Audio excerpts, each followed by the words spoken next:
it's starting to, oh, it's starting with a little light pull. I just want to pull apart a little more easily, just a little bit. But we are right here at it. My God, we gonna be ready to eat soon, y'all.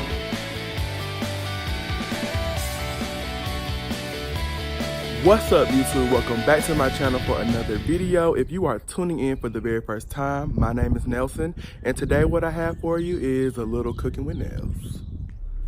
So if you remember from the last video, my friend gave me a really good idea to like blog around the store a little bit first and then come home and cook, but I forgot. I was a little distracted. So this time I'm gonna make sure I get it right. So off we go.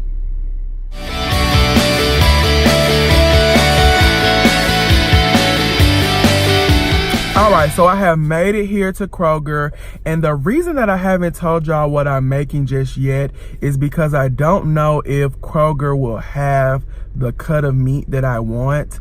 I was watching B-Love's mukbang with the pot roast and the carrots and potatoes, and I have been wanting some for so long, and I said, well, let me go in here and see if I can make it. I've never made it before. But if Kroger doesn't have the cut of meat that I need, then the plan is gonna change.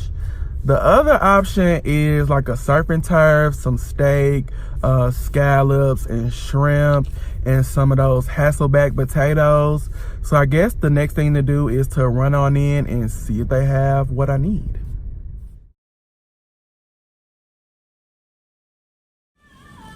All right, so the first thing I need to do is run back here and see if they even have the cut of meat that I need, and then we can go from there. All right, so they got a little something, but it's like 20 an hour. I don't think I knew what I was getting myself into, so let me take a look and think about it.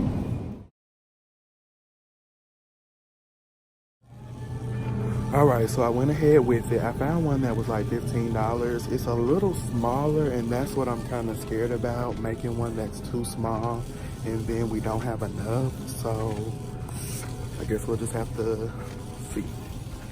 So I'm headed over here now for my potatoes and my carrots, maybe a little onion or something to give it some extra flavor. Y'all know how I am.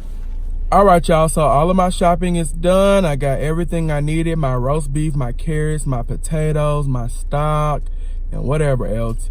And now I'm about to head home, and let's see how we put it all together. All right, y'all, I have made it back home, and as you can see, I have gotten into my chef hat and my apron, so it's time to cook. I did go ahead and do a little bit of pre-work, like I got my cast iron pan back here preheating. I did go ahead and wash my carrots and my potatoes. That way just a little bit of the prep work is done. It is a crock pot dish, so it's super, super easy. I just have to do a little bit of leg work, and the crock pot is gonna do the rest. So let's go ahead and jump right into it. All right, so I decided to go with baby carrots. I had a few mushrooms left over, and these are Yukon Gold potatoes. They're supposed to be a little bit creamier. As you can see, they have this kind of yellow color to them, different than the russet potato. And I've never used these before, so I'm excited to try them out and see if they're better than what I've had. I'm gonna kind of cut them down a little bit and make them more manageable. Like this big one I might cut into like 6 pieces, but the rest of them probably in half or in quarters, because I don't want them to get super, super mushy while they're in there.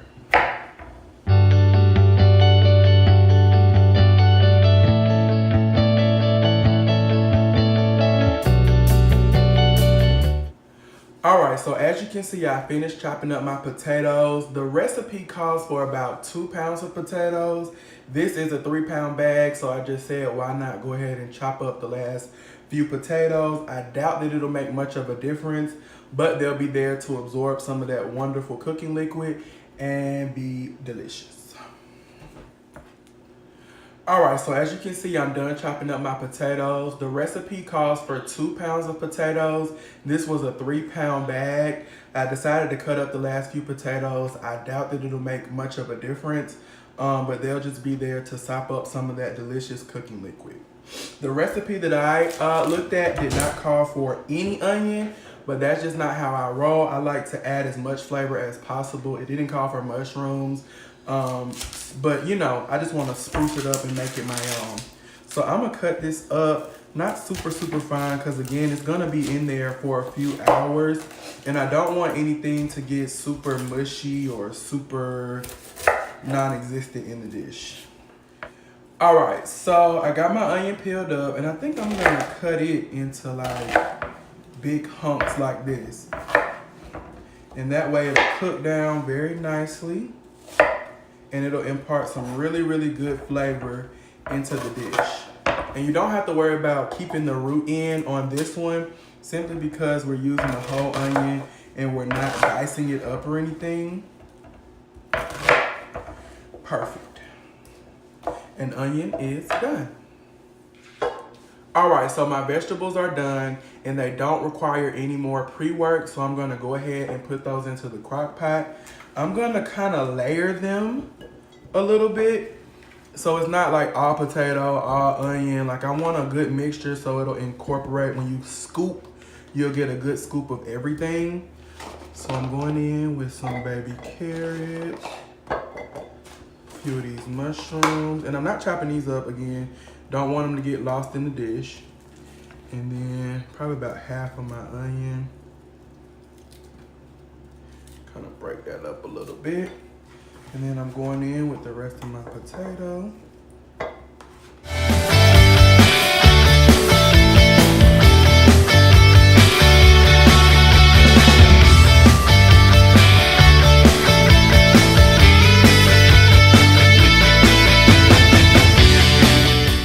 Y'all, that onion got me crying. I'm tearing up. So I didn't use all the potato or carrot. I mean, I used most of it, and I created like a little well for my meat to sit in. I don't know how full this is supposed to be. Again, this is my first time making this, so we're just gonna hope this works. All right, so while I was searching through my cabinet, I ran across these bay leaves. And I'm gonna just throw one into the pot. I mean, the recipe again doesn't call for it, but I just like to go ahead and add some additional flavor, and then I'll be right back to go ahead and season up the meat. All right, so what I did, instead of individually sprinkling all the seasonings on the meat, I mixed them all up on a plate. That way I can just kind of grab and sprinkle. So I'll run through everything that I have. Of course, my Zatarain's blackening seasoning, some onion powder, garlic powder, black pepper, salt, parsley flakes, and a little bit of the Badia complete seasoning, which again is just, you know, onions, garlic, looks like some bay leaves might be in here, just a combination of different flavors. And what I'm about to do is take this on out of here. I did rinse my meat. I know some people are against it, but I am gonna rinse my meat. And it's been sitting in this colander, so it'll kind of drain the juices out. And that way, when I throw it in my pan, I'm hoping to get a beautiful brown crust on it. So go ahead, we're gonna season all the sides generously, because it is a big cut of meat. And you gotta be reminded that this seasoning is gonna kind of leach out. It's gotta season the potatoes, the carrots, the onions. So this little bit of seasoning that's going on this meat really has a lot of work to do. And as you can see, I'm really pressing it in because I want to make sure that it creates a crust. I don't want to go and put it in the pan or flip it over and all of it starts pouring out into the pan, and then it won't get to do its job. And as you can see here, this is a beautiful fat cap. That's what they call it. And basically, as this braises and roasts, it's gonna just kind of melt this fat all over the meat and help flavor it and make it super good and delicious.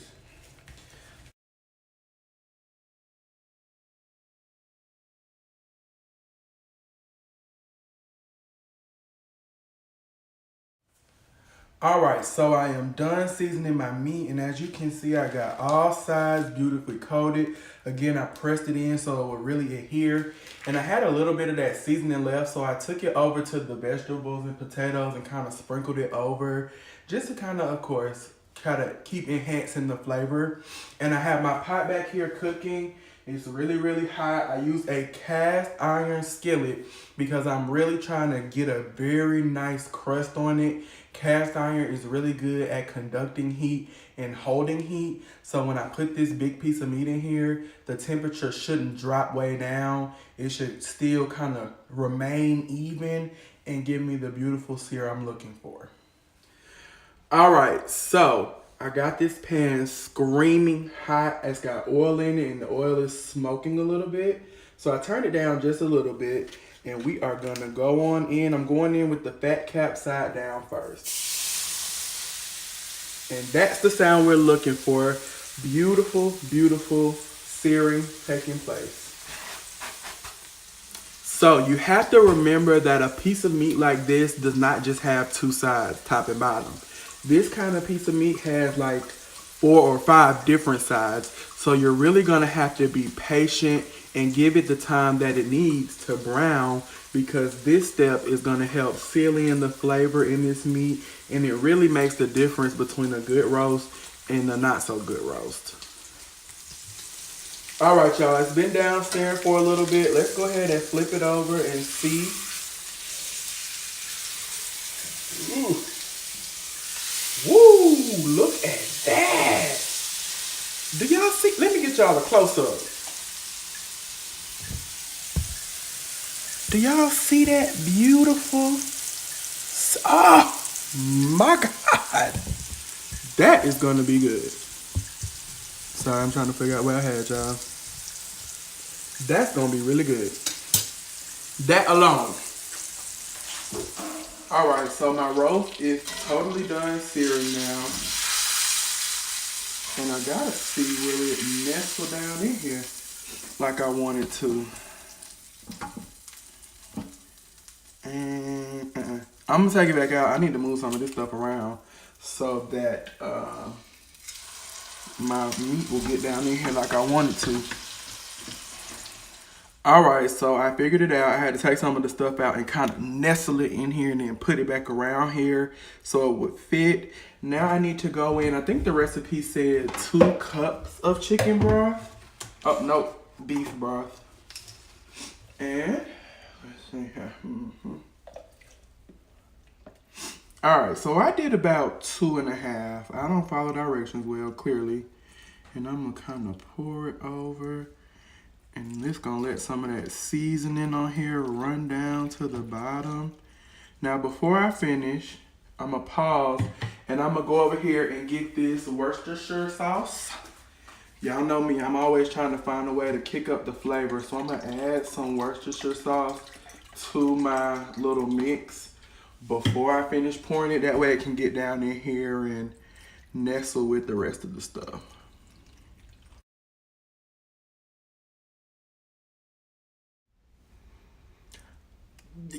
All right, I'm gonna add a little splash more.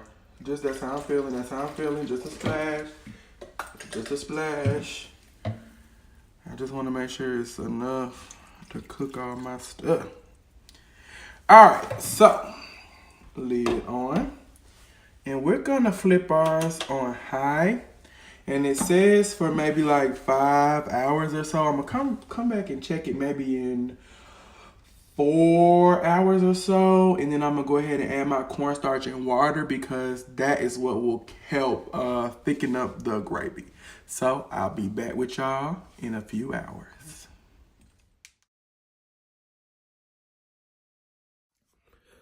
So update, I don't know if y'all can hear, I am sick. Like literally yesterday I felt fine. Yesterday night I started to feel a little rough. And just throughout the day, it has progressively gotten worse. So I can still breathe right. I can still breathe right now, but I know I probably sound really congested. So if y'all just say, hey, he sounds different, there it is. Let me go ahead and set y'all up, and then I'm gonna reveal the pot roast. It's been about 4 hours on high, but it's only like a 3-pound pot roast. So I'm not sure in how much longer it needs or if it needs longer. You know what I'm saying? Like I told y'all, this is my first time, so I'm really not sure what to expect. And the recipe that I was looking at called for a 4 to 5 pound pot roast. So I gotta kind of tweak it a little bit. So let me get y'all set up and then we'll take a look together. All right, so here it is. It smells very oniony and bay leafy. So let me take the lid off.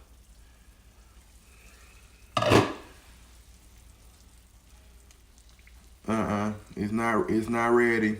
It's not ready, y'all. It's not, you see how I'm kind of flaky? It's still kind of tough. It's not falling apart. And that's what I'm looking for. But I don't know how much time it's gonna take from this point until it's ready. So I'm gonna leave it in here, maybe I guess 2 more hours. I don't even know, honestly. An hour, 3, I don't really know. I'm just gonna put the lid back on and kind of monitor it for the next maybe hour or 2. And hopefully by that time it'll be perfect. All right, y'all. So this is it. I scraped off the fat cap. I didn't realize that the fat cap was in the water the whole time. But if you look, it's starting to get there. I think it probably need another hour. But it's been on high for like 5 hours. So I guess it just needs some more time. Look, oh, it's getting there.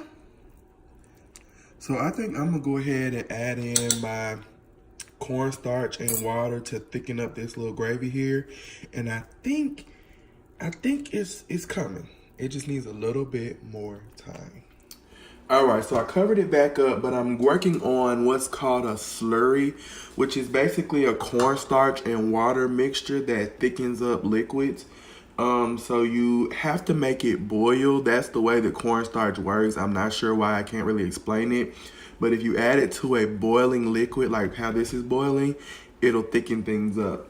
So the recipe calls for 2 tablespoons of water and then 2 tablespoons of cornstarch.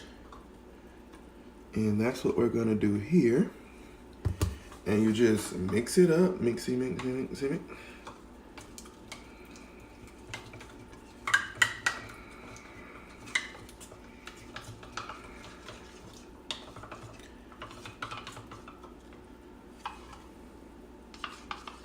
And y'all see, oh, it's white and white. But if y'all can see, look, it turned into like a little pourable mixture. So all you do is take the lid back off of your stuff and you just add it in here. And when you come back, it will have turned this pot of stuff into gravy. So I'm thinking another hour. I'll be back to give y'all an update in just a little bit. Y'all, I think we got it. It took a little time, but we got it. Because when I put this fork on this meat, oh, it's starting to break. I think I'm gonna give it just a little more time. But we right here at it. Let me show y'all. It's starting to, it's starting with a little light pull. I just want to pull apart a little more easily. Just a little bit. But we are right here at it. My God, we're going to be ready to eat soon, y'all. All right, y'all. So I think we finally got it. I've been over here kind of messing with it, as you can see. But if you kind of tug on it with that fork. Oh, yeah. I think that's it. So it ended up really taking, I put it on at like 1:30. So it's been about, 6.5 hours on high. And if you look, these potatoes are fork tender. The carrots, fork tender. So I think we're ready to eat. All right, so here comes my least favorite part, as y'all already know, trying to plate this little stuff up for y'all. I'm gonna go ahead Get me a little bit of potato. A little carrot. This look good. He made his own little gravy. You know, that's what that cornstarch did. Y'all see how it kind of thickened up a little bit? And get some more potato. And then look how this, look. I'm using a plastic spoon and it's just tearing off. This it right here. Yep. It's too much juice.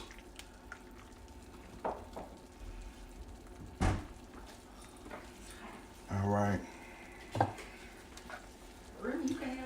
I'm gonna pour some of this out of here. I'm gonna do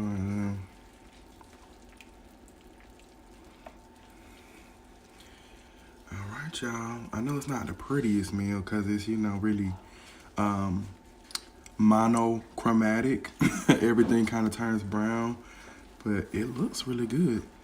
I'm gonna go over here and give it a taste, and I guess we'll give the final judgment. All right, y'all, so I'm gonna go ahead and give it a try.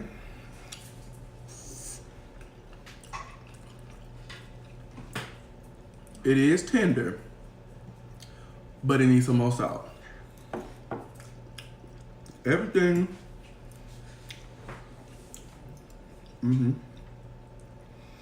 everything got really soft and good like I wanted it to. And I thought I had enough seasoning. I thought I had too much, you know? And I think that's what happens when you're kind of new at something. You're not exactly sure how to adjust the seasoning to make it right.